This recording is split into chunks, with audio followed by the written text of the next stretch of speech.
আসছে পরবর্তী খবরে।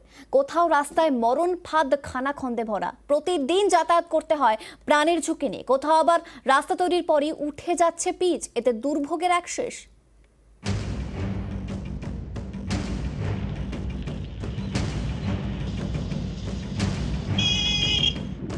এ রাস্তা কোনো গ্রামের নয়, শহরের হাওড়া পুরসভা এলাকার।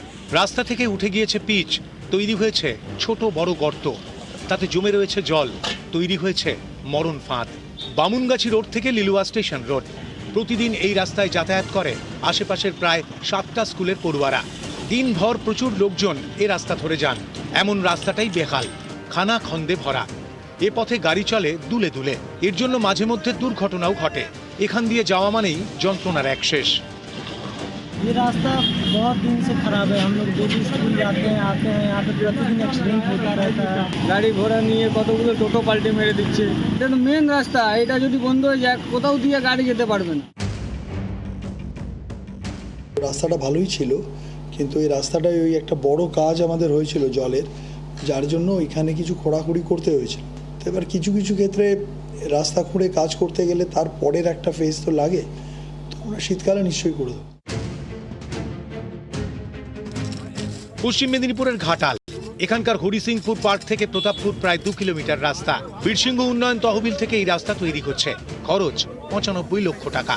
এই রাস্তা থেকে উঠে যাচ্ছে পিচ। অভিযোগ, নিম্নমানের সামগ্রী দিয়ে রাস্তা তৈরি করছেন ঠিকাদার। এ নিয়ে স্থানীয়দের মধ্যে তৈরি হয়েছে ক্ষোভ। কাজটা অতি নিম্নমানের কাজ হয়েছে। 24 ঘন্টার মধ্যে পিচটা এইভাবে নষ্ট হতে আরম্ভ হয়ে গেছে। কাজের নিয়ে কম্প্রোমাইজ হবে না।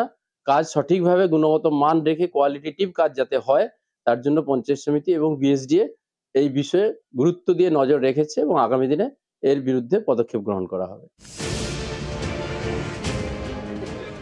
উত্তর 24 পরগনার দেগঙ্গা, এখানেও রাস্তা থেকে উঠে যাচ্ছে পিচ। দেগঙ্গার সোহাই পঞ্চায়েতের নুনের আটি গ্রাম, এখানকার সোহাইহাট থেকে নুনের আটি হাসপাতাল পর্যন্ত 1.5 কিলোমিটার রাস্তা দীর্ঘদিন ধরে কাঁচা। এই রাস্তায় পিচ পড়ছে, সেই পিচই টানলে উঠে আসছে হাতে। ঠিকাদারের বিরুদ্ধে ক্ষোভ উগড়ে দিয়েছেন বাসিন্দারা। নিউজ 18 বাংলা।